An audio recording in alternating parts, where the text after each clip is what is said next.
Good evening and welcome to the 12th edition of Tata Literature Live, the Mumbai International Lit Fest 2021, co-sponsored by Tata Steel and Tata Projects and powered by Godrej.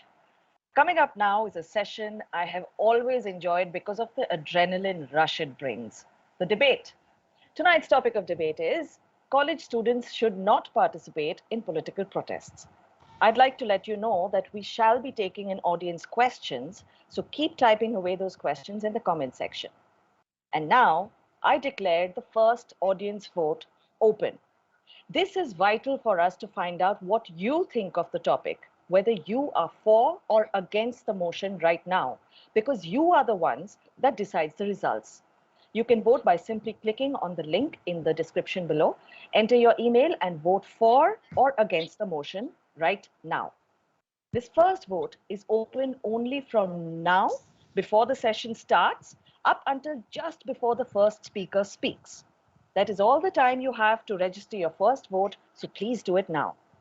To come back to the topic, college students should not participate in political protests.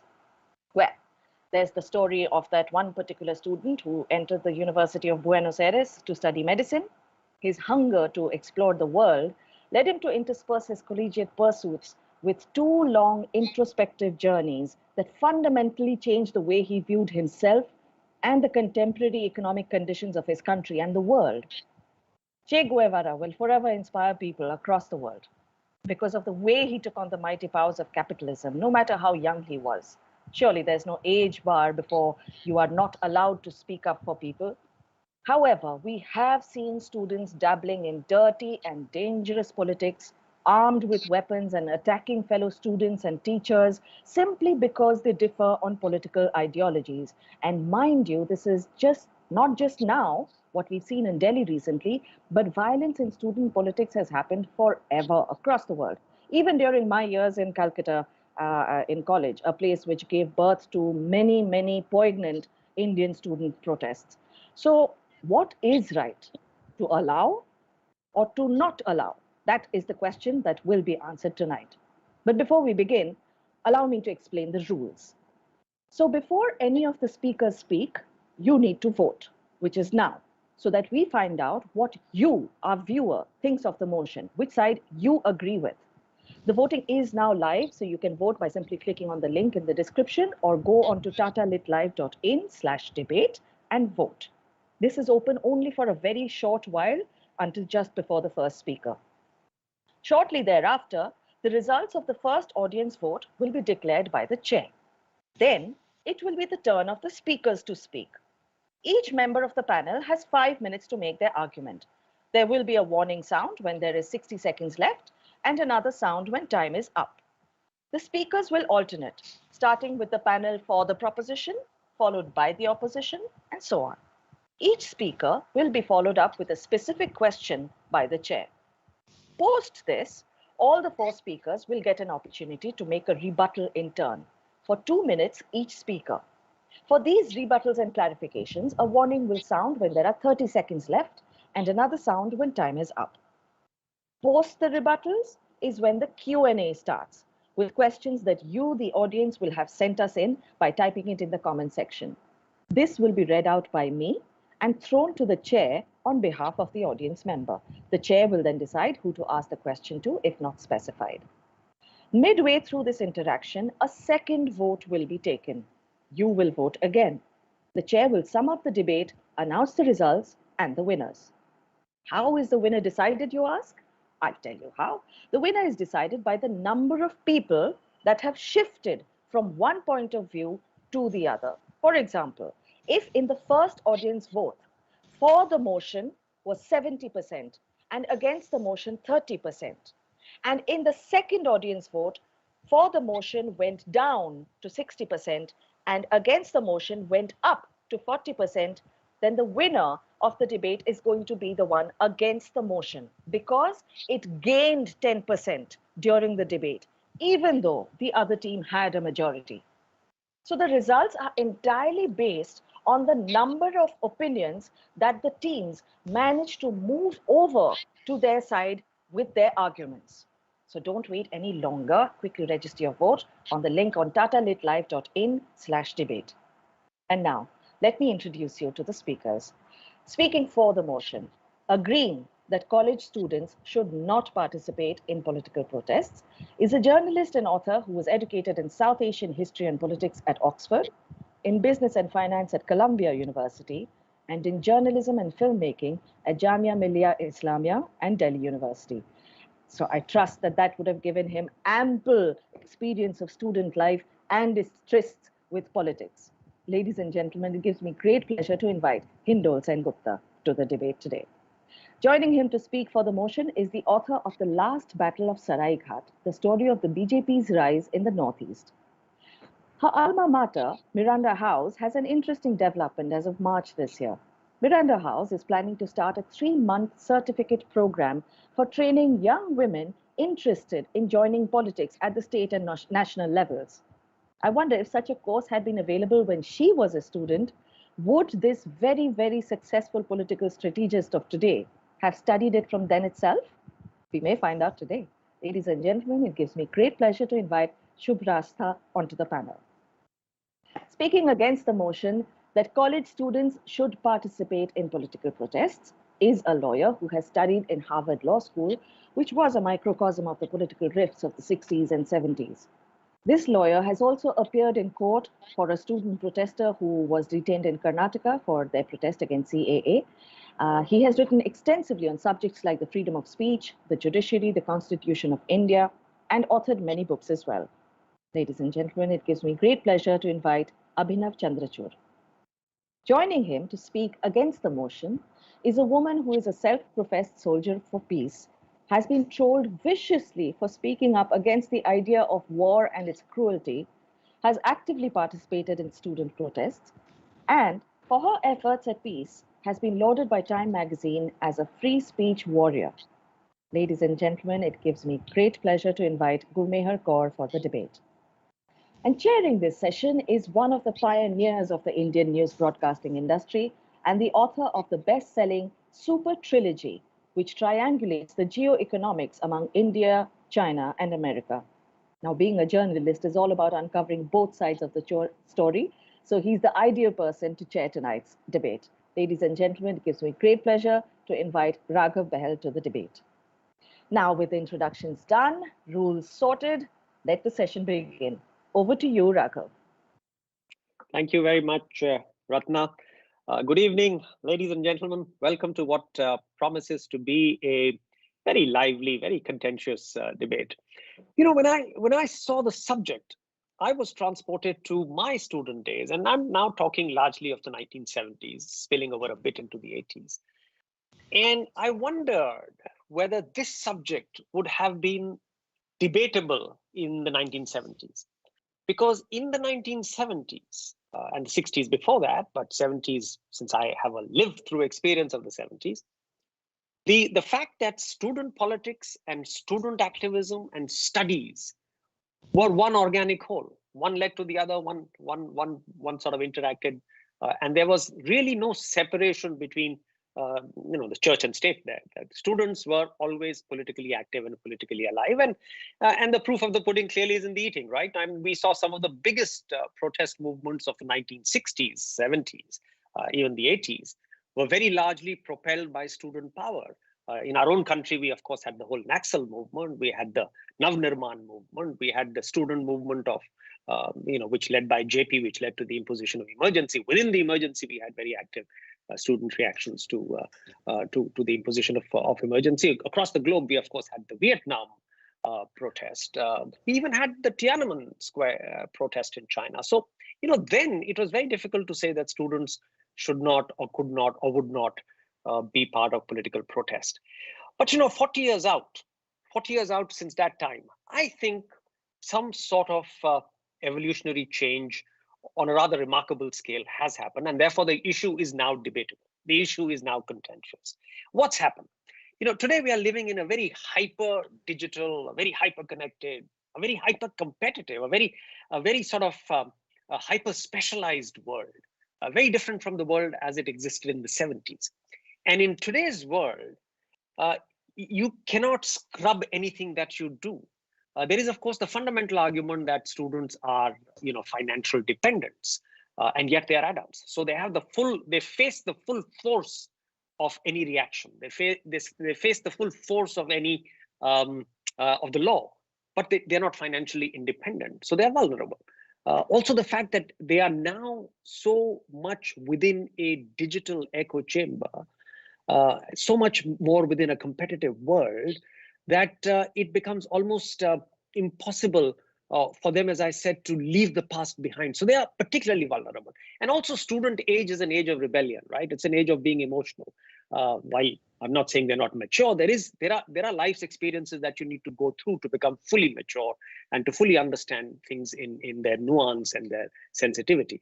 So they are particularly vulnerable to being ideologically indoctrinated, to being becoming cynical, sort of pawns in a cynical power play. So there are arguments now which say that they should perhaps focus on studies and look upon this as a phase of life and a stage of life. And once studies are over, go out into the world and do whatever you want to do as an adult. So there are arguments on both sides. And that, I think, sets us up so nicely for the debate. After all, it is 2021 and no longer the 1970s. And I now understand that the results of the vote are ready. And remember, this is the baseline on which the success of today's debate is going to be decided. So here are the baseline results, and very interesting. It almost sounds like the kind of numbers you get in a presidential debate in the US, or even when you see some close elections in India. For the motion is 47. So there are 47% of the people who are saying that students should not take part in a political protest. And against the motion, 53% are saying students should take part in a political protest. So there is a plus 6 percentage point advantage against the motion. So this is the baseline that we are starting with. And let's see how many people swing at the end of what I believe will be a very energetic, very enlightening, and very exciting debate that our very, very promising young debaters will do. So let's go straight with it. For the motion, coming up first is Hindol Sengupta. Thank you very much, Raghav. I stand here virtually, though, for the motion. And I want to begin by saying that it is not enough to ask, ladies and gentlemen, whether students should participate in political protests. We must ask the vital second part of the question in such a debate. What kind of political protests are these? What kind of politics is this? Are these grand debates on ideas? Are they competing insights through new novel ways of looking at the world? Or are these even led by students?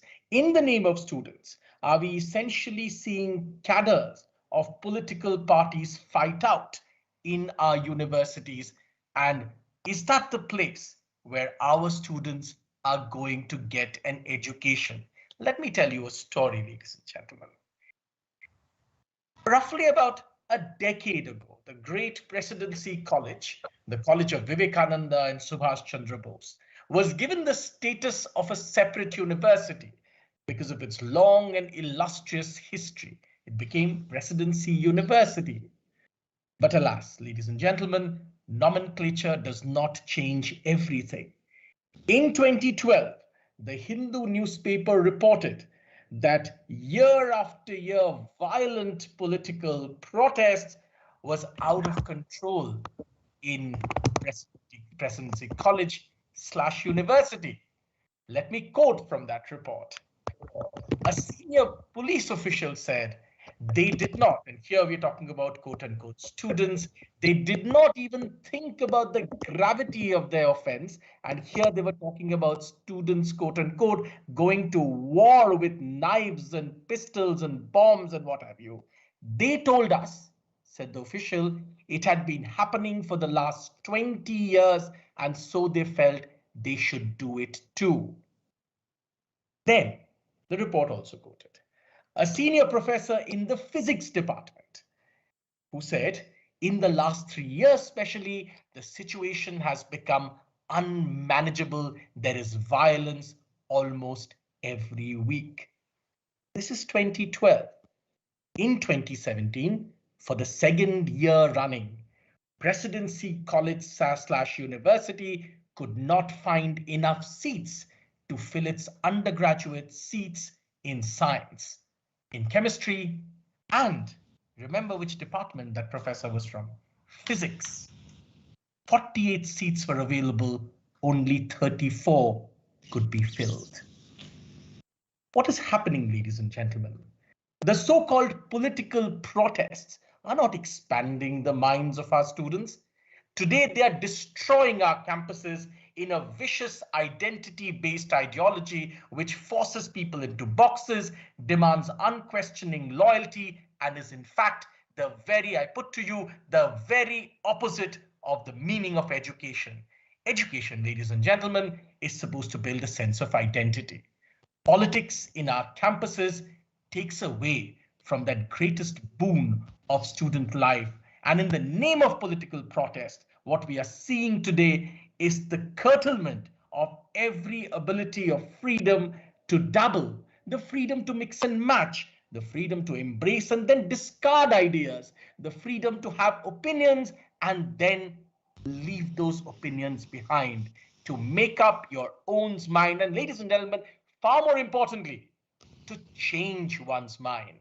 Instead, in the name of political protest, what we have is politics that thrives by not allowing people to speak, being challenged by opinion that one may not agree with, but on canceling people who one disagrees with. And what is the result of all of this, ladies and gentlemen? What is the result of this?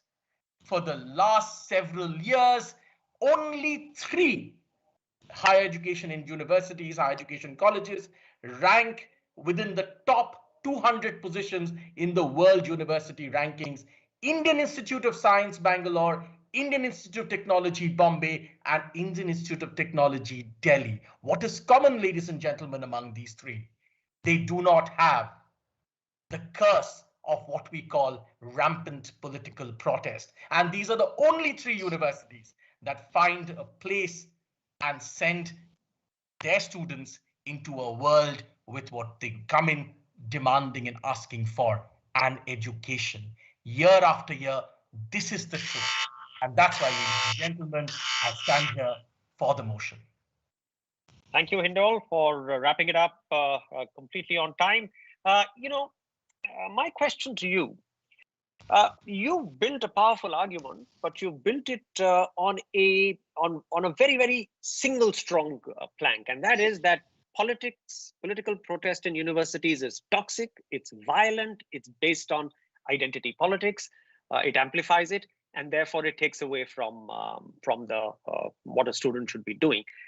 Would you like to consider the fact that some of this protest, all of it is not toxic, all of it is not violent, some of it is also nuanced, sensitive, and therefore are you comfortable with the idea that if we efface all protest from college students, then we will grow up as a very conforming society, people almost robotically just going after material outcomes and not having the sense to deal with the right and wrong or to protest against the right and wrong? Raghav, I put to you that expansion of one's mind, indeed expansion of one's consciousness, which is what education is truly supposed to provide a human being, does not come from something as superficial as a political protest. It does come, though, from real engagement within the situation that education provides, which is a classroom.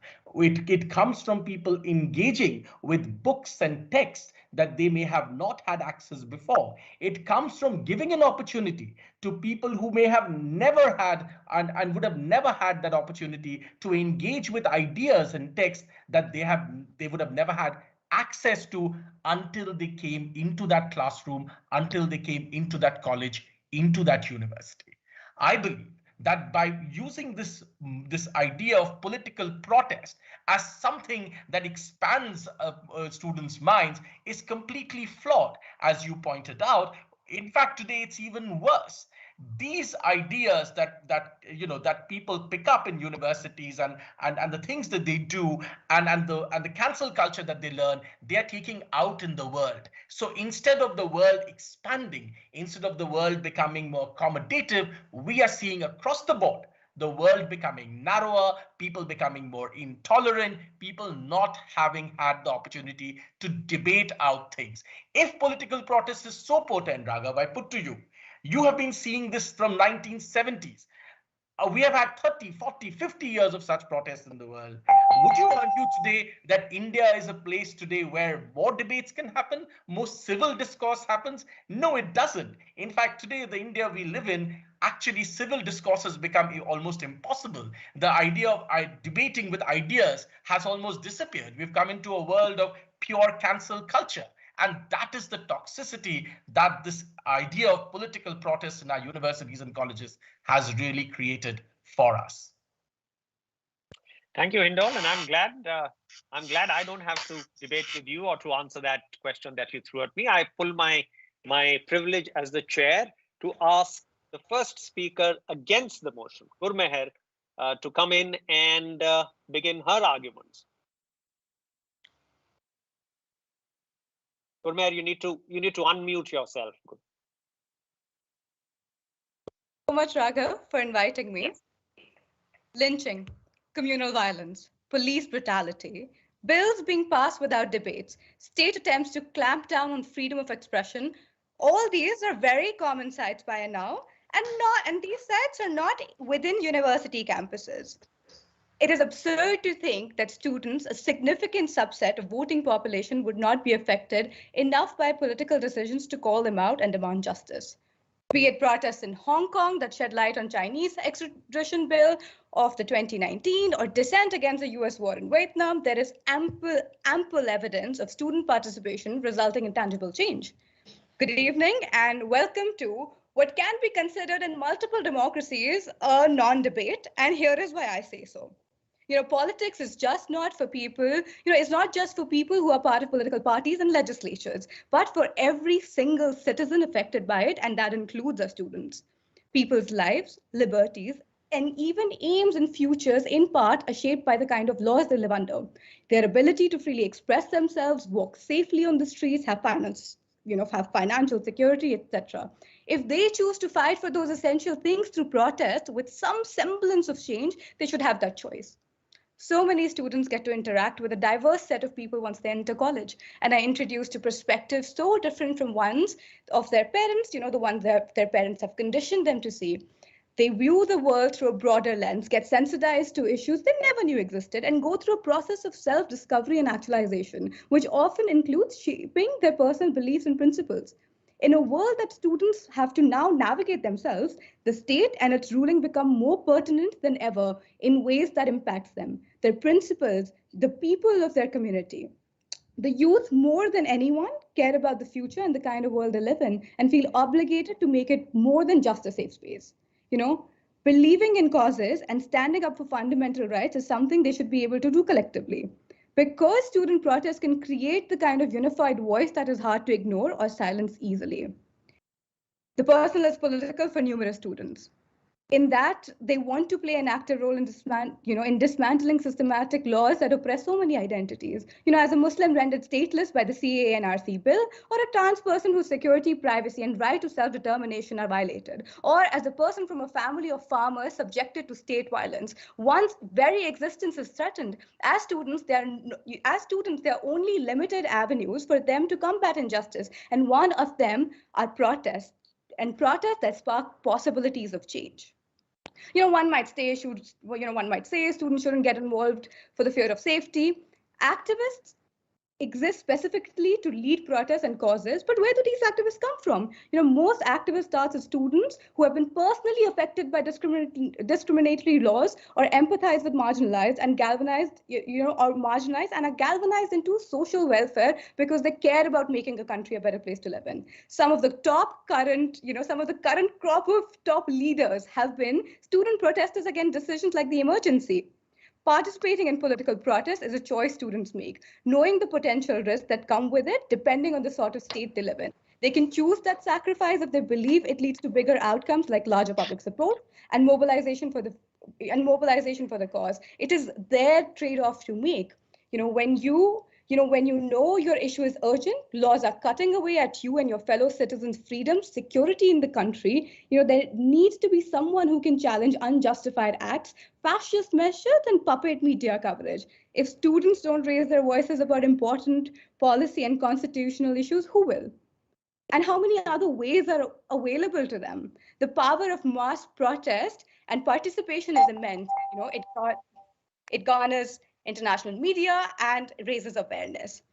The kind of resources and attention one can mobilize through protest is one of the ways many can create significant narrative shifts and obtain political consciousness.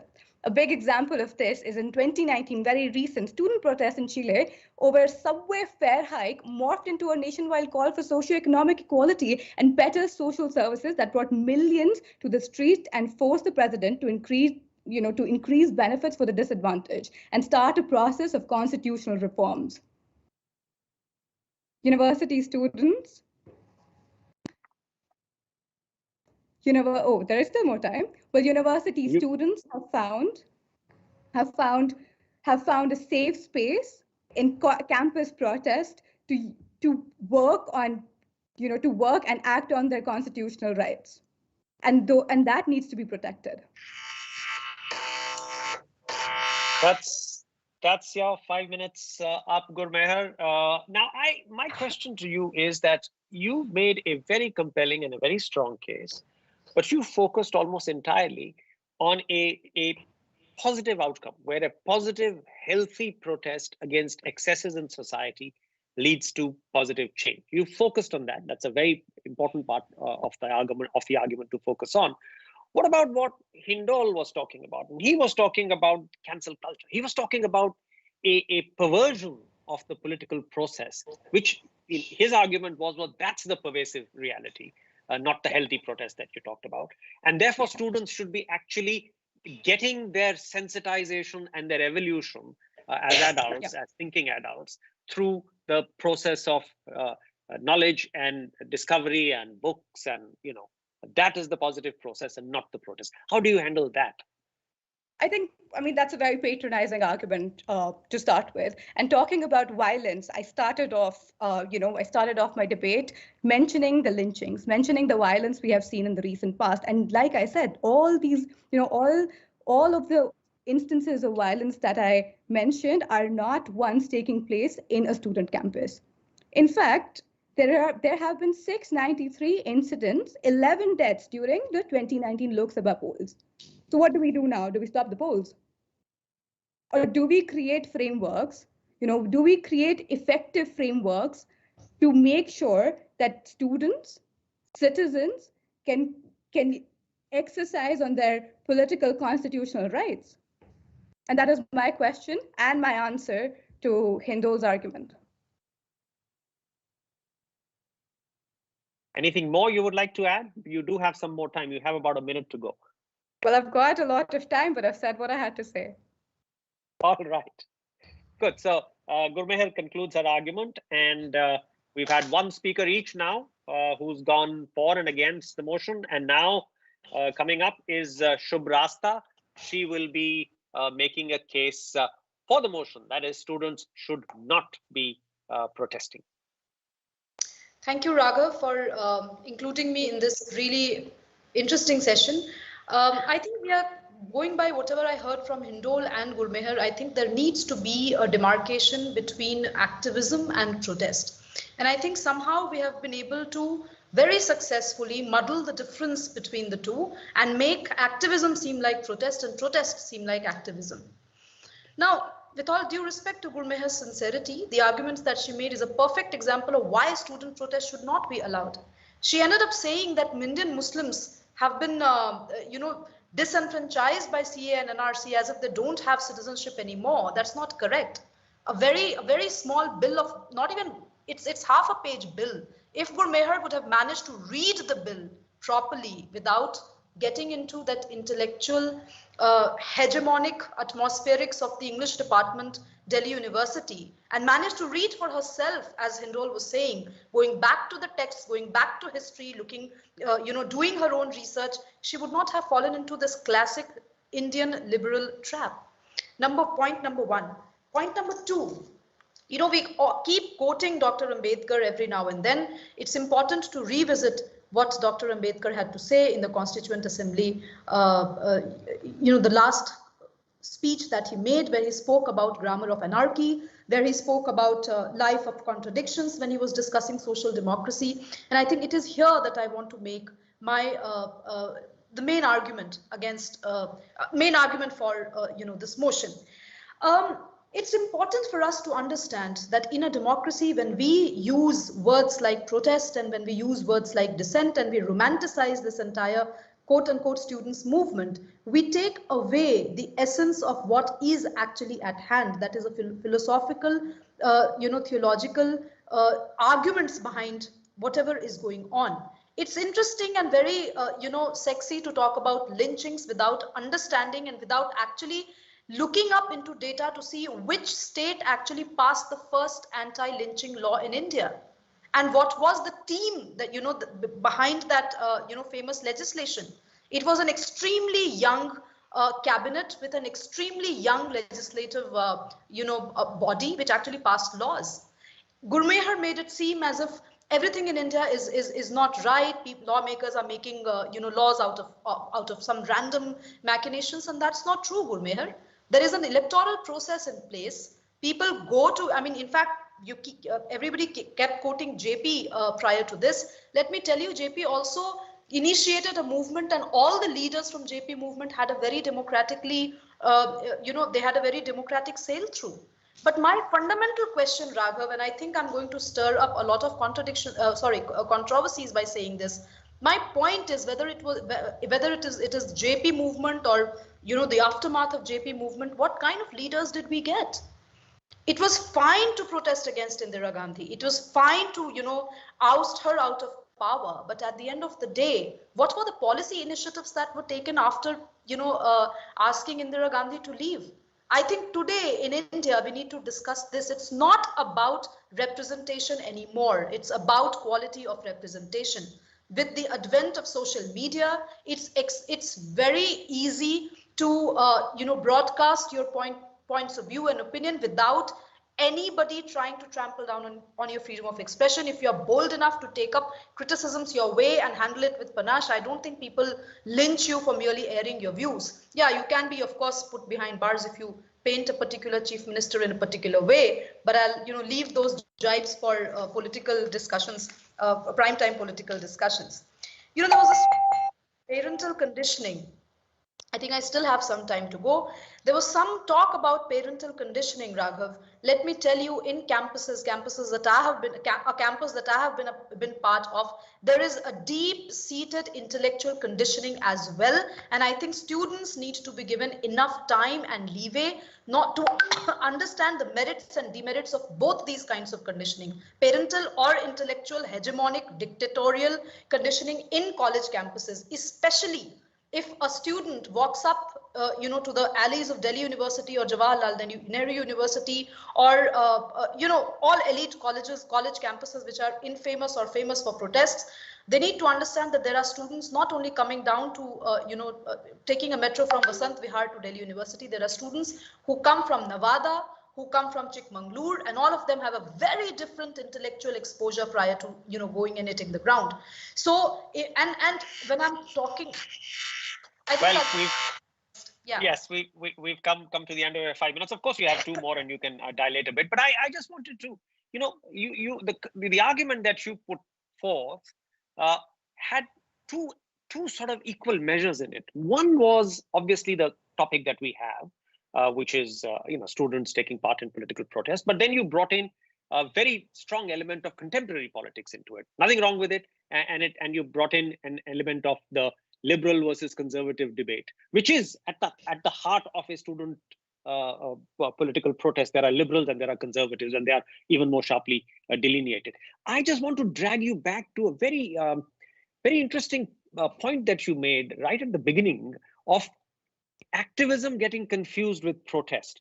Activism being seen as protest and protest being seen as activism. I'd love to understand that a little bit more, maybe with the contemporary examples, because you've used contemporary examples so much in your arguments. Yes, I think Hindol touched upon this when he talked about this, I think he touched upon the question of employability a little. And let me, I have been a student of liberal arts. I studied English honors from Miranda, went on to do my master's as well. But after my master's, I was completely clueless in the, in the professional world. I did not have any relation with reality. It's only when I started working at the Hindu that I understood that the world works in a completely different way. It is not as Machiavellian, and it is not as romantic as the English department made it seem, and as the English texts made it seem. And why do I bring this reference, Raghav, is because if in my college days I was exposed to maybe a compulsory training of sorts on which I was marked. Maybe instead of reading about Karl Marx and class struggle, I was actually sent to the jungles of Dandakaranya to understand how the Gandhian groups, the Sangha Parivar, and the Maoists sometimes work together to bring sanity in the lives of tribals. I think that would have made more sense. But to hear on and on from professors of a particular leaning talk about Dandakaranya in a particular way completely hegemonized my point of view, and it took me a decade of unlearning thanks to my the kind of work that I managed to get into through political consultancy, activism, and all of that, without actually being a part of a political setup or party as such, that I was able to make that difference. So I think that's what I was hinting at. Interesting. That's an interesting nuance you've introduced into the debate, essentially of activism as distinct from protest, while they all obviously converge at several points. Well, the final speaker for who's going against the motion, Abhinav Chandrachud. Abhinav, take it away. So thank you, Raghav. I'd like everyone to pay close attention to the proposition which we're debating today. The proposition is college students should not participate in political protests. Now, when you read this proposition, you realize at once that the proposition is far too broad to be accepted. For instance, what form of protests are we talking about? Naturally, I'm sure we'd all agree with Hindol that violence should not be condoned by anyone. No student should participate in a violent protest. No student should incite violence. No student should indulge in hate speech, incite the commission of an offense. But why non-violent protests? Secondly, there are various kinds of political protest. Wearing a black band on your arm can be a form of a political protest. Reciting poetry on a college campus can be a form of a political protest. Wearing a t-shirt that contains a political message can be a form of protest. Painting a picture, art can be a form of political protest. For instance, the works of Banksy's and Banksy's subversive images. Why only political protest? So are you meaning to say that a college student can protest the rise in petrol prices because this would be an economic protest? That a college student can protest caste-based discrimination because this would be a social protest, but not protest a law proposed to be enacted by Parliament because this would be a political protest? Why is it that students should only not be permitted to participate in protests, but not in other kinds of demonstrations? So if I'm a college student and I decide to hold a demonstration to support a law that is being enacted by Parliament, am I permitted to do it merely because it's not a protest? Then why are we talking about all college students? Where I come from in Mumbai, college starts very often after standard 10. Now one can understand if you want to exclude those who are not adults from participating in protests without the consent of their guardians or parents at least.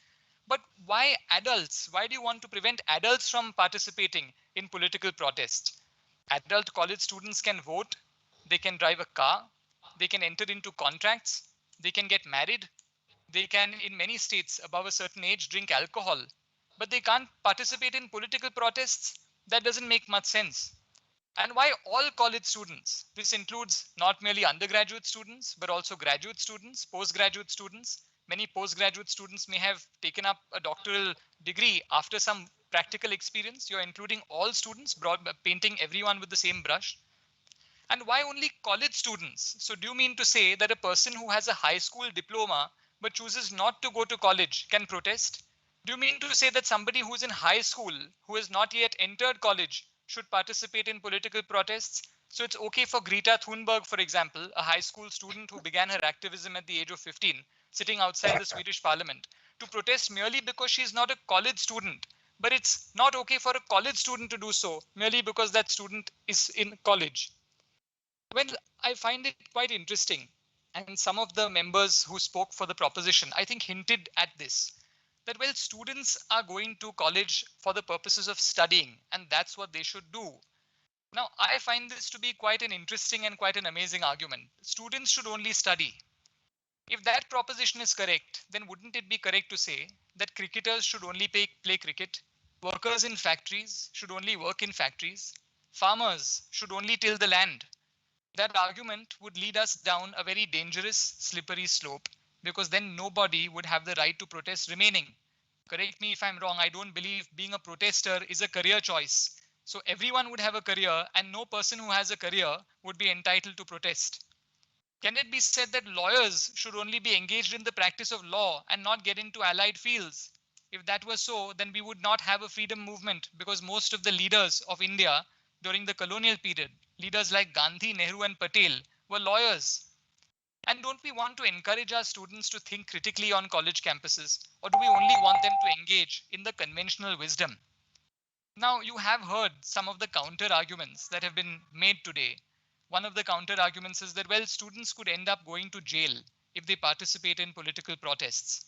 To that I say, not all form of protest can land you up in jail. Wearing a black band on your arm would not certainly land you up in jail. Reciting poetry on a college campus would not land you up in jail. And this is not only applicable to students. What will happen to India's democracy if everyone starts fearing that they are going to get arrested? If everyone is going to be afraid that they're going to jail, who will oppose an oppressive regime, assuming that there is one? I'm not saying that there necessarily is one. Then you have the argument that, well, college students aren't mature. I've already touched on this. If college students who are above the age of 18 can vote, enter into a contract, get married, drink alcohol, then why, pray, are they not mature enough to protest? Thank you. Thank you, Abhinav. In true lawyerly style, you did focus in a very micro way on the language of on the construction of the proposition. By training, you're required to look at the language of the statute, because that's where you find the argument. So you really demolished the word college. I must because really, why college students? Why not students? So I think you attacked that pretty strongly. I just want to something that you sort of mixed up a couple of issues. So I just want clarity in my head. Lawyers are professionals, and cricketers are professional. They've gone beyond their student days, most of them. We are talking here about students, student cricketers, student lawyers, student actors, whatever. Is it therefore your argument that they would have the maturity even in their student days to face the flak that would inevitably follow, in the digital echo chamber that we today live in? I mean, if today you have an FIR against you as a student, that black mark survives on Wikipedia, on Twitter, on all sort of social media forever and ever. And while you may not have the full maturity at this stage to understand, as a practicing lawyer, you understand all of those things. So did you give enough focus to the age and the maturity spectrum in your argument? So thank you, Raghav, for that question. And that's a very interesting question. And the reason I spoke about the fact that the proposition seems to be too broad is because look at the way it's drafted. We're talking about all college students across the spectrum. So when you speak of maturity, I don't think it would be possible to argue that an undergraduate student just straight out of high school would necessarily have, I'm not saying that that's always true, would necessarily have the same level of maturity as, say, somebody who's in the final year of a doctoral program about to defend his or her doctoral thesis. So maturity can be of different levels. I'm not saying that age and maturity, this is by the way, a common misconception in India, even in the legal profession, that age is somehow tied to maturity. I know plenty of immature 40-year-olds, and I know plenty of precocious and very highly mature 18-year-olds. So I don't subscribe to the proposition that age and maturity are necessarily linked. But if you believe that they might be, then why, pray, would you paint both undergraduate students and postgraduate students really with the same brush? So that's really the first part of my answer to your question. The second part of my answer to your question is, well, you raise a very interesting point. You say, if an FIR is registered against you, that's a black mark against you that will last for the rest of your life, unless, of course, you are acquitted in the case, unless, of course, the case is quashed, so on and so forth. But really, this is something that then speaks to a weakness in our democratic system. Because does this not therefore mean that every person, not only a college student, should fear arrest? Because if I'm a lawyer, if I'm a doctor, if I'm an honest person who has a job in a business consulting firm, if I have my own business, I'm a small businessman, I run a micro, small and medium industry, should I not be afraid of protesting the government's illegal actions or oppressive actions on the ground that an FIR may be registered against me, and rather than attending to my professional calling or my occupational calling, I will then have to really seek legal advice, keep going to the court? So who will then be left to stand to protest when something goes wrong, when there actually is something that's oppressive that takes place? Well, thank you, Abhinav. You brought in a very interesting argument which wasn't there in the earlier part of the debate, that we are students as much as adults, mature professionals, are part of a democratic polity, are part of an institutional framework. And if that institutional framework is somewhat weak or somewhat flawed, then it's as weak and as flawed for the student as for the mature professional, right? Good point to get into the rebuttals, and we're going to go back into the sequence that we began with. So Hindol, take it away. 2 minutes. My very first point, if indeed the logic is that a student is many things apart from a student, then the student can surely protest elsewhere. The proposition today is about the student protesting within the precincts of a college. There is no problem in the student protesting in their bathroom or in their neighborhood street, in their locality, at the bus stand. They could do it elsewhere. The point is, when you actually do it within the precincts of an educational institution, you hurt the prospects not only often of yourself, but many others who study there. And since Abhinav is a lawyer, he would know that it is because of this reason that in numerous judgments, the Kerala High Court has pointed exactly this out when it was challenged that educational institutions and colleges cannot prevent such protests from happening, cannot prevent such political protests from happening. This is the exact reason. And as far as Gurmehar's point about, violence happens in polls, well, we are talking about the practice of democracy, the actual voting. And it is because we don't allow violence at that point when people are voting. We have thousands and thousands of policemen guarding the entire process so that people can practice the act of democracy. Colleges and institutions are places where people practice the act of gaining knowledge, and therefore that's what they should be used for. Also, this very interesting point that, at the end of the day, students learn something by this entire process. They should be able to, practice these political protests. But what are these protests all about? Often these protests are about political parties and their cadre at the grassroots level, leading this entire process, stopping the education of hundreds of others who would have actually gained by that education. That is the fundamental problem. Thank you, Hindol, and let's keep the rebuttals quick fire. So let's get Gurmehar in straight away. 2 minutes. Suppose Shubhrastha and Hindol have painted this lovely picture, well, not so lovely for me, that all the protests are violent and there's a certain, and Shubhrastha has given all student protesters this very interesting sort of phase, the Miranda House, English lit, idealist. But protests go way back and are part of the reason, and are a part of the reason we live in a free democracy. In line with democratic principles, any citizen should, at any given point, have the freedom to ascribe to and participate in their preferred kind of politics. Through various platforms, like Abhinav said, speeches, protests, writings, poems, as long as there is no violence involved. And in fact, there is someone, there's someone who is not a career politician, not a protester, who I want to talk about briefly. I don't know if you've heard of the Prajamandal movement in Junagadh. So the people of Junagadh for a very long time had been demanding a popular representation and constitutional reforms in the state. The Prajamandal agitation, became very vigorous after India gained independence, and the Nawab there unleashed a reign of terror to crush popular protest. There was a man, his name is Dhirubhai Ambani, still in his teens, plunged into the movement, rallying a team of students to write patriotic slogans on the town walls in dark of the night. He designed and painted and scribbled these posters in secret hideouts, carried banners, carried banned newspapers like Janmabhoomi, and hidden under his t-shirts. And as the popular movement became impossible to crush. Soon after 12th November 1947, Junagadh joined the Indian Union because the Nawab one night secretly fled to Pakistan because of how powerful that movement was. And part of and here's to come back, coming back from here. Part of the reason that people oppose student participation in public and public defense.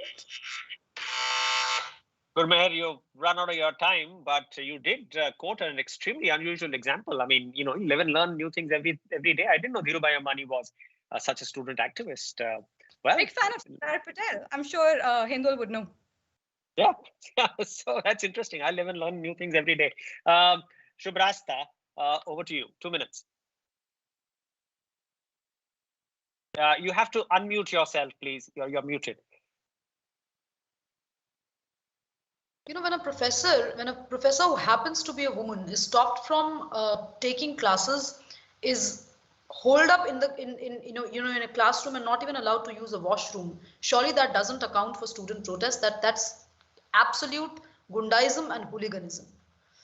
Whereas when college students, and as a fellow panelist, Mr. Chandrachud actually pointed out really well, when students from Dharhara village in Bihar take up the cause of female infanticide and actually plant with the birth of a girl child, a plant has been planted in Dharhara for a very long time now, and it's one of the greenest villages in Bihar today. That is protest and activism for me. For me, I'm sorry, but we are getting into this very elite trap of talking about student protest from the vantage point of a few universities. Of course, I quoted the English department, but it was not only Miranda, it also stands for LSR, the English department generally of Delhi University, Gurmehar. And I think you should know that it's the Bhadralok, Bengali-dominated English department of Delhi University, from which I've studied, is my vantage point of talking about college politics. So I'm not going to talk about what happened when Dhirubhai Ambani went to college, when Arun Jaitley ji went to college, because the atmosphere was very, different back then. I talked about the JP movement, and I still ask this question, and I would like to open it to the audience. Actually, please tell me one policy initiative that was taken in Indira Gandhi's politics. Because if it was not, then what was the point of these student protests at the end of the day? Okay, so we have Shubhrastha ending her rebuttal with that question, which I'm sure she's asked the audience to ask. So I'm sure some people in the audience must be framing that for her and for the other panelists. Last rebuttal, over to Abhinav. Thank you, Raghav. So I think let me begin with a very interesting argument that was made by Hindol. During his opening statement, Hindol said that, well, 3% of colleges in India rank at the very top.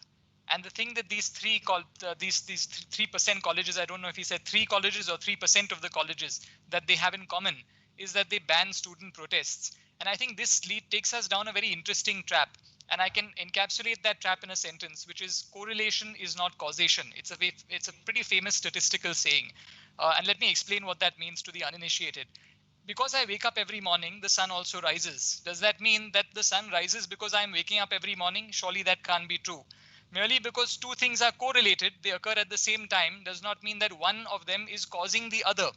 Now, merely because 3% of India's colleges ban protests, student protests, and that 3% is also at the top of the Indian educational system, does not necessarily mean that they are at the top because they ban those protests. There may be a host of other factors that have not been taken into account. So I think this is a fallacious statistical argument. The second thing that I'd like to say in response to what Hindol said is that, well, Hindol said that we're talking about students protesting within the precincts of a college. I would urge Hindol to read the proposition once again a little carefully. The proposition is college students should not participate in political protests, period, whether those protests are taking place within the precincts of the college or outside the precincts of the college. So I think Hindol would join me in accepting the proposition that college students can participate in political protests so long as they are taking place outside of college campuses. I think I really don't have anything to say in opposition to what Shubhrastha said. I think she said that, well, her education in some respects did not train her for the real world. I wholeheartedly support that. Even my legal education in Mumbai didn't really train me practically for the world of being an actual lawyer. But I don't think that has much to do with the debate or the proposition at hand. Thank you, debaters. You've been very disciplined about the time, so I'm truly delighted that I didn't have to use the sort of hard coming down hard on anyone who was trying to steal time away from which wasn't theirs. So we're ready for our audience to begin posing questions to us, and I'm sure there will be a ton of things that people have. Who would like to ask our debaters, and let's get straight in. So over to Ratna. Yes, we do have a lot of questions coming in. The first one is from Usha Subramaniam. Can one silence debates because they're no longer civil? So who would you like this question to be answered by? Now I am tempted to give this to Hindol, but no, I'll give it to Shubhrastha to answer this question. May I listen to the question once again, the exact framing of the question? Yes, it is, can one silence debates because they're no longer civil? No, we can't. And even if, college and universities come up with these rules and regulations, you can't, block people from going on social media and venting. The world has changed remarkably, and the world has changed in ways that with post-COVID, things becoming, offices have gotten online, people's celebrations have gotten online. So of course we can't, silence voices, even if there are injunctions and laws in place, you can't. If all of us recall, it was during the UPA era that the first slew of rules and regulations came with respect to, regulating free speech. But did free speech get regulated? No. At the end of the day, we might, beyond the pressings of this debate also, we might disagree with each other vociferously on many counts, but we all have our own platforms and our own avenues through which we go forward and put forward our views. So I think we can't, we should not, and it will not happen. Interesting. The reason I gave it to Shubhrastha was because Hindol had constructed such a powerful argument, and he would have ended up reinforcing that. So I wanted to go to his colleague on the proposition and hear her thoughts on the argument her colleague created. The next question, please, Ratna. Yes, but before the second question, I would like to now declare the second vote to be open. This is where you, the audience, you let us know what you think of the topic now that you've heard our speakers put forth their arguments. So just click on the description, on the link in the description, and vote immediately, because the voting will remain open only for 15 minutes. So just 15 minutes, so quickly vote right away. So carrying on with the question and answer session, there is a question by Ravi Ramchandra, and he's directed it to Abhinav. He's saying, you said that there can be peaceful protests, not necessarily violent, but how can you stop a protest from becoming violent? Well, if the protest becomes... Yeah. Well, if a protest becomes violent, I'm sure that the police have their techniques of ensuring that a protest that becomes violent will have to be restrained. The leaders of the protest will have to be really brought to book. And there are tools that the police have at their disposal in order to ensure that a protest that is peaceful does not turn into a violent protest. Of course, if we look back at history, we have the great example of the freedom movement, which was a non-violent movement, and it turned violent in one respect, and the leader of the movement called off the entire freedom movement. So there are ways for the leaders of peaceful protests to ensure that the protests stay peaceful, and there are ways for the administration to ensure that peaceful protests don't turn into violent protests. All right, Ratna, next one.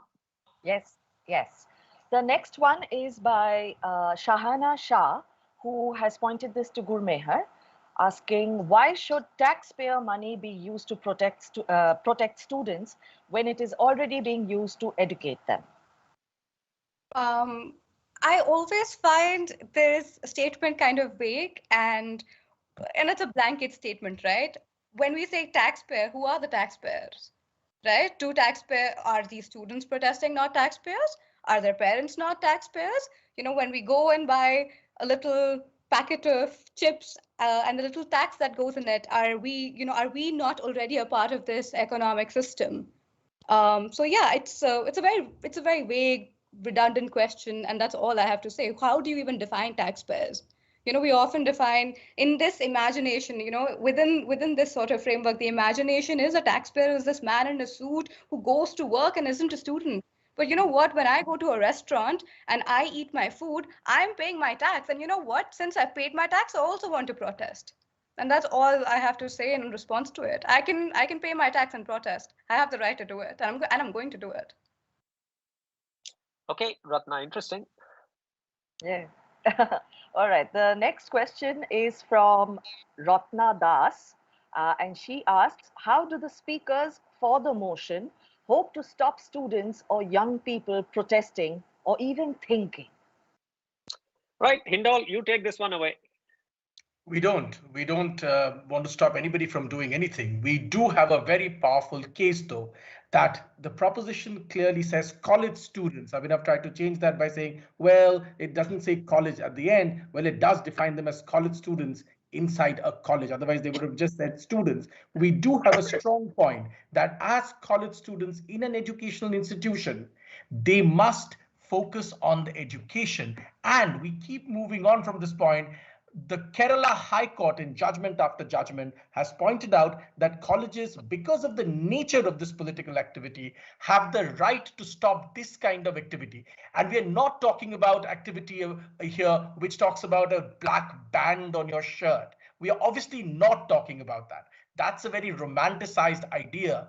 We are talking about political protests in our country which use weapons, which use bombs, which become violent, which destroy lives not only for the people who are conducting this protest, but also for hundreds of others who actually would have perhaps gone through great difficulty to get access to that education. Education is fundamentally very valuable, and we cannot allow the political cadre of political parties to fight it out in colleges, which is exactly what happens, and destroy that valuable education for many people. We have to stick to the reality rather than a romanticized dream. All right, so all of our panelists have had one question each. Let's go ahead. Okay, the next question is from Chandita Mukherjee, and she asks, teaching students to conform means that we never teach them how to question status quo. How can we then expect them to push the envelope on science, technology, innovation, and new thought? Okay, since this is questioning the stand taken by the people for the proposition, and Hindol just had a big say, over to Shubhrastha again. Yes. Look, I don't think any one of us are, advocating for students not being allowed to think, not being allowed to take up issues. The problem that we have all underscored and underlined is in context of the recent protests that have created quote unquote student leaders who fought elections and lost deposits. That's the context in which this debate is. That's how I chose to interpret the debate. I don't want to take this debate, in an airy atmosphere where we only discuss about philosophical, genesis of all of this. On this debate also, when the question was raised on NRC and CAA, and a fellow student who was in campus, and perhaps then only the CAA NRC bill came out, this is a live example of what happens when students go out, hit the ground, instigated by the ideological mentors that they have in campuses, without having a basic knowledge of the draft. Here is Mr. Chandrachud. Let me ask him. He is a lawyer. Mr. Chandrachud, does the CAA or NRC ever say that Indian Muslims would be disenfranchised or they would be, pushed out of the country? But that's a very popular proposition that was brought in, by student protesters. And why was it brought in? Because the faculty members, if you look at the, if you look at the political, the history of their political views, you would get to know which side of the aisle they stand from. We have a problem. I think Hindol and I have a problem with this kind of ideological barricading, with this kind of ideological hegemonical positions that certain universities have had, and these certain universities sort of dictate the entire narrative of student politics in India. I also talked about Dharhara village. Why is nobody talking about that? There are environmental activists out there who do not get the kind of network like Greta Thunberg does. But then there are all people right.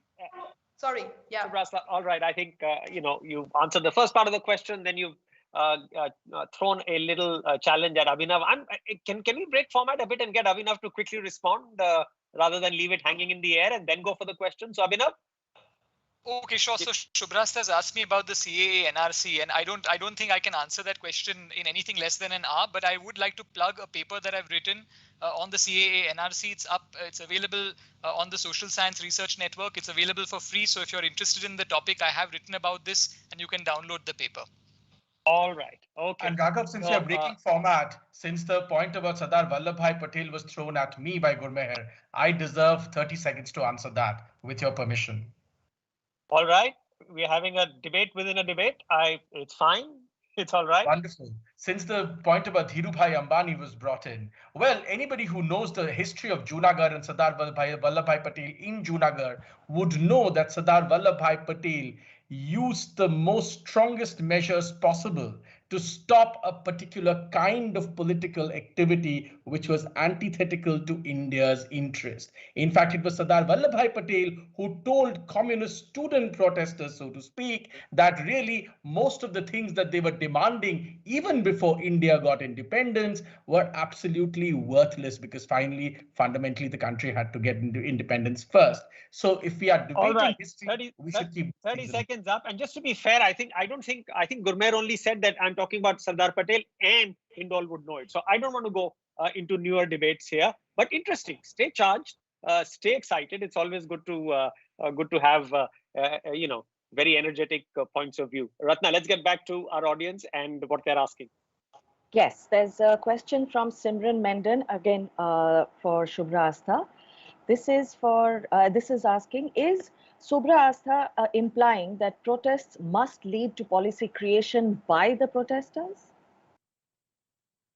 If the protest is against a particular policy pushed by a democratically elected government, and if they do not have an alternative in place, if they do not have alternative policy suggestions in place, then according to me, it's a failed protest or a politically or a motivated protest to destabilize democracy. I would call it something that Dr. Ambedkar talked about, that is grammar of anarchy, and I think I would rest my case at that. If there are sorry, yeah. No. I just wanted to move quicker and be able to get more questions in, because I think you did answer that in your assertions as well as in the answer. Ratna, next question. Yes, this is from Sujata Vemuri asking, how can I encourage my children to make their voices and opinions heard without resorting to political protests? Okay, interesting. So without resorting to political protest, can I get them to have a political mind? Gurmehar, you want to have a shot at that? Why not? You don't have to go on a protest. Why not? Why don't you write? You could write a blog, you could write an article, you could write a tweet, you could write an Instagram post, you could write a poem, you could sing a poem, you could sing a song, you could create a band. There's so many beautiful, wonderful ways of protesting that is not just on campus protests. I know throughout this debate, there's this picture of college students protesting, with bombs and weapons. But you know what? Most of us, if you ask an actual student protester, very recently out of university, had been protesting for a long time, we mostly just sing songs, chant, write on our Facebooks, have our Instagrams, and that's the joy of it. There's so many multiple ways of protesting, and it's always nice to look at the brighter, interesting, engaging side of it. And I think young people across the world, especially in this country, 60% of us in a country of 1.25 billion people are under the age of 25. It's a very strong voice, and the collective should come together to work towards protest. Is there a real distinction? What kind of a distinction exists Would you do that for us? Well, sure, there is. I mean, activism, when the word activism is thrown up at me, the best kind of activism I can think of is judicial activism. And you don't have to protest as a judge in order to engage in judicial activism. By judicial activism, you mean that, well, you stretch the boundaries of the law to make things possible that were not possible before. So the greatest example of this was after the emergency, where the courts really allowed people to file public interest litigations, or what we now know as public interest litigation. And you can really be an activist. You can be an RTI activist without really protesting, right? You need not go out onto the streets. You need not protest anything, but you can file an RTI application under the Right to Information Act. You can find out about what the government can ensure that the government is spending its money correctly. You can file a petition in the High Court or in the Supreme Court in terms of a public interest petition, and you can be an activist in that manner.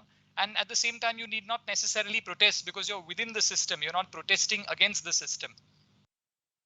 Interesting. Yes, that I think this whole debate has addressed this issue quite clearly now. Activism versus protest, or activism and protest. Ratna, please, can we get the next question?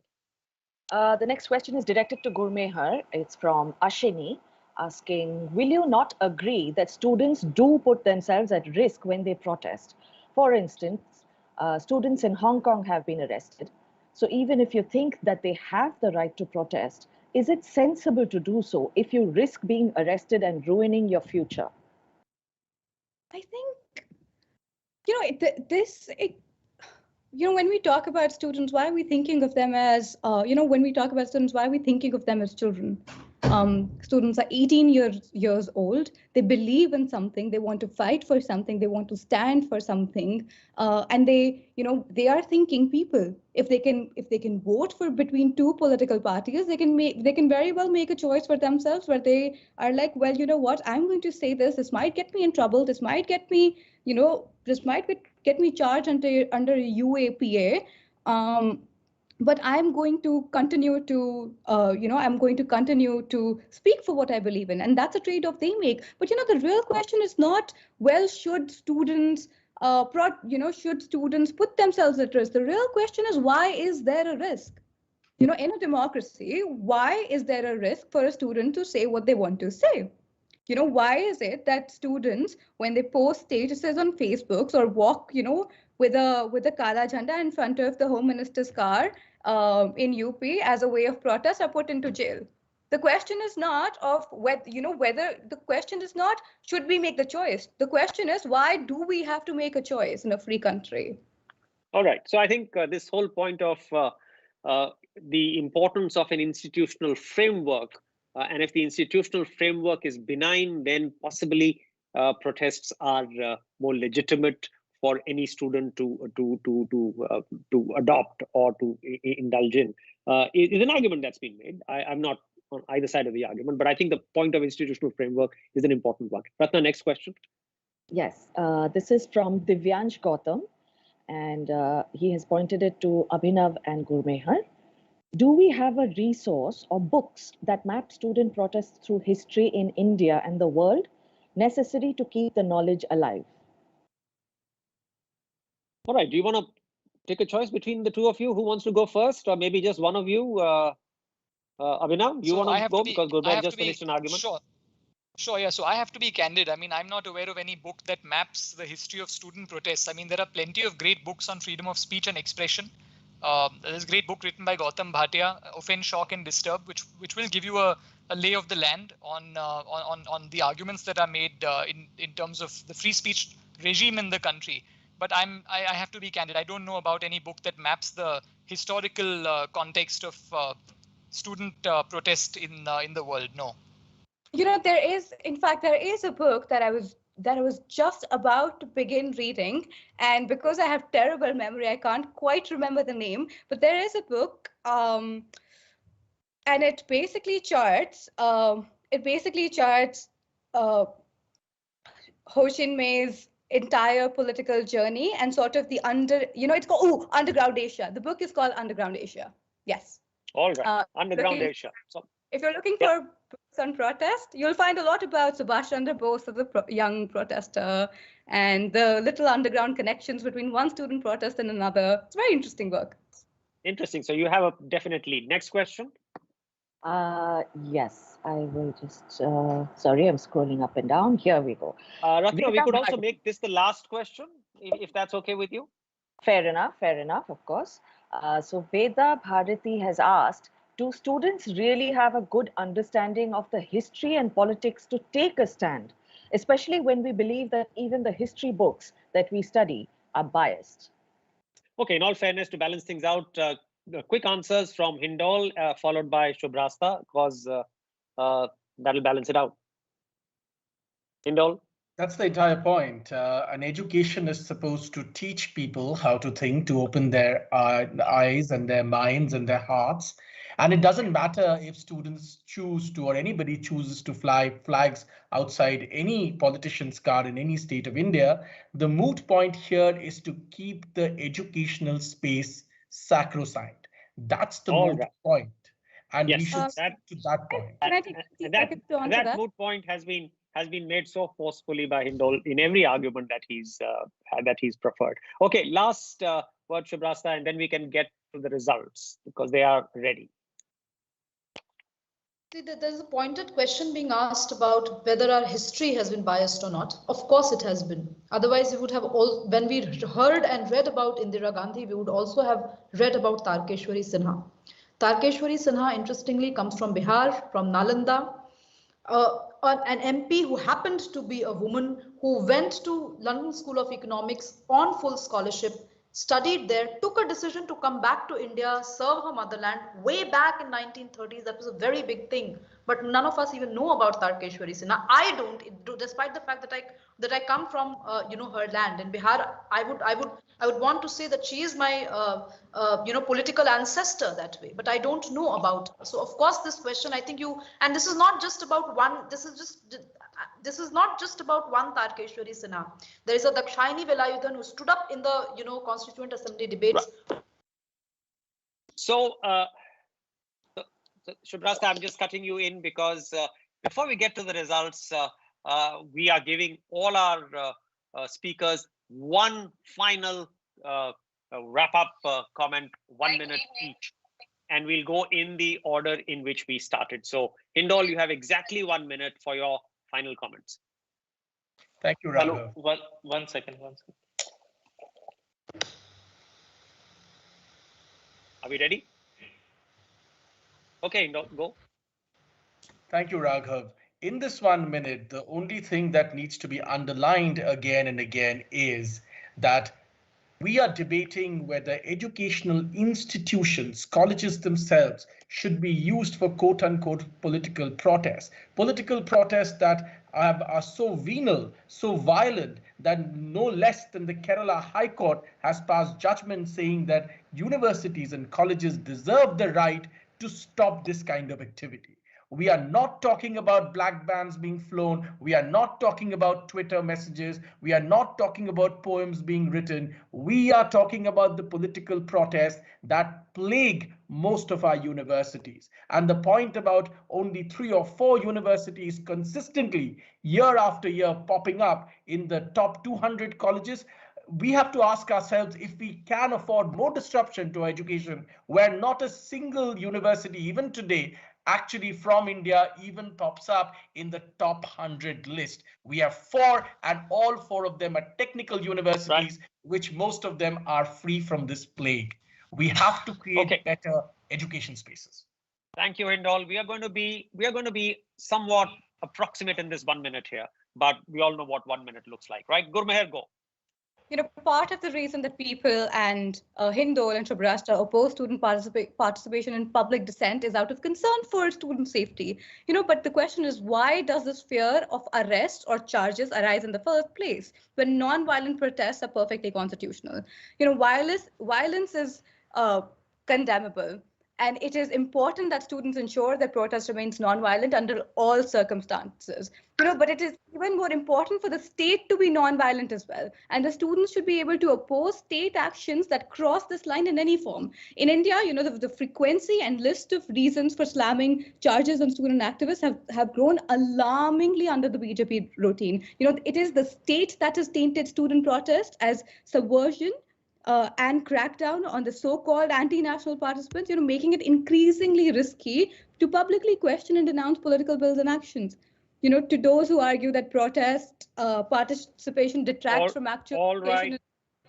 All right. So approximately 1 minute is up, and we have gotten back into a more contemporary political debate, and I'm sure Shubhrastha just loves it, but you only have 1 minute. Right. Look, I'm not going to, contemporize it a little, a lot more. I would just say that in order for students to understand really what nationalism is beyond the precincts of what their professors teach, it's important for them to hit the ground and understand nationalism from the point of view of the villages and villages of India, folk songs of different localities, and then make up their mind about nationalism, because nationalism is not just Tagore's idea or Anderson's idea, or the whole notion of Ghare Baire that we studied. So it's very important for us to understand that there's a distinction between activism and protest. Not only this government, previous governments have also not had a very good track record in the minds of intellectuals when it came to student protests. We all know about emergency. We all know about what happened when that whole right. You're coming to the end of your 1 minute now. Almost to the end of your 1 minute. Yes. You reiterated the points. Abhinav, 1 minute approximately.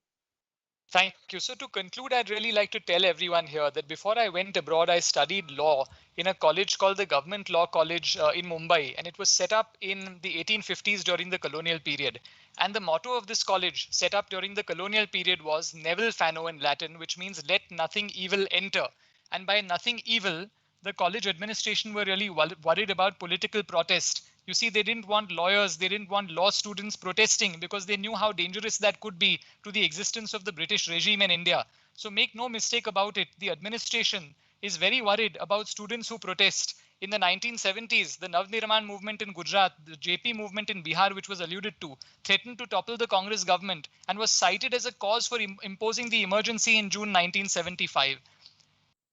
Thomas Emerson. Quickly, Raghav, we're coming to the end of your minute. Okay, well, in that case, if I have one sentence, I'll only say, if there was a law that were enacted by Parliament that college students should not participate in political protests, it would be struck down overwhelmingly as being unconstitutional. It is overbroad. Right. It distinguishes between college students and high school students. It doesn't define what protests are.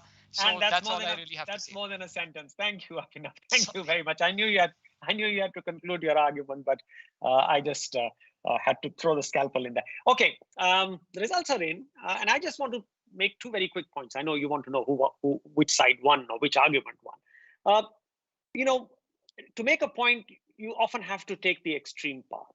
But there was consensus, I think, amongst all four, that no one was supporting hate speech or violence, and some of the arguments that stood on hate speech and violence, there was a consensus that no, that's not something students should be doing. On the other hand, there was also reasonable consensus around the fact that enlightened activism is something that students must do, and enlightened activism is not as conflatable with protest as some may want to do. So I think there was this body of consensus amongst all the four speakers. But of course, they made their points. I don't want to. I made my points right at the beginning, and I sort of hold to them. And I'm a bit in agreement, if I'm allowed to display my bias. And I think the debate's come to an end, so I'm allowed to display my bias a bit now. The results are in, and let me tell you what the results are. So when we started the first vote, we had 47% who thought they were for and 53 against. Now there's been a fairly massive swing in favor of against. Now the for vote is 26%. 26% of the people believe that students should not take part in politics, but 74% are now saying that students should take part in political protest. Sorry, I'd said politics, political protest. Students should. So 21 percentage points of a swing in favor of against. So everybody wins, but on this reckoning, on this touchstone, on this yardstick, the day is today carried by against. Ratna, is that enough to conclude now? Absolutely. That was really, really quite fantastic. Thank you so much to all our panelists and to our audience for that fantastic debate. where everyone got to argue, got to speak, and everyone was heard. Also, a big thanks to our partners that have made this possible. Tata Literature Live, co-sponsored by Tata Steel and Tata Projects and powered by Godrej. It continues with many more sessions. Do check out the website, and if you want to spend some time in a virtual bookshop, head on to landmarkexcite.com. Coming up at 9 p.m. tonight, celebrating women, the Shashi Baliga Memorial Session, Indefatigable. It's a portrait of the dear, warm, funny, and wonderful human being of a writer as a feminist icon, with Rebecca Solnit in conversation with Menka Goswami. With that, I'll be signing off. A big thank you once again to all our panelists and our sponsors. Thank you, and see you soon.